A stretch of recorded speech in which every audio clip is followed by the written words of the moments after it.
Akbar. In the meantime Abu Lulu এই খঞ্জর নিয়ে ওমর ফারুকের বুকের মধ্যে 3টা স্টেবিং করলেন। একটা মারলেন নাভির নিচে, মারার সাথে সাথে পাকস্থলী কেটে গেল। আরেকটা মারলেন পাজরে, পাজর ছিঁড়ে গেল।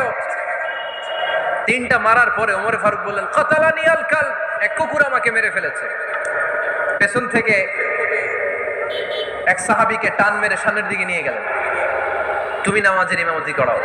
আর ওমরে ফারুককে বাকিরা ধরাধরি করে পেছনে নিতে আরম্ভ করলেন। আর এই আপতাই আক্রমণ যে করেছে, সে কাতারের মাঝখান দিয়ে যেতে আরম্ভ করলো আর 2 দিকে ছুরি মারতে আরম্ভ করলো। 13 জন সাহাবীর গায়ে ছুরি মেরেছে, 7 জন সাহাবা স্পট ডেথ, জায়গায় মৃত্যু।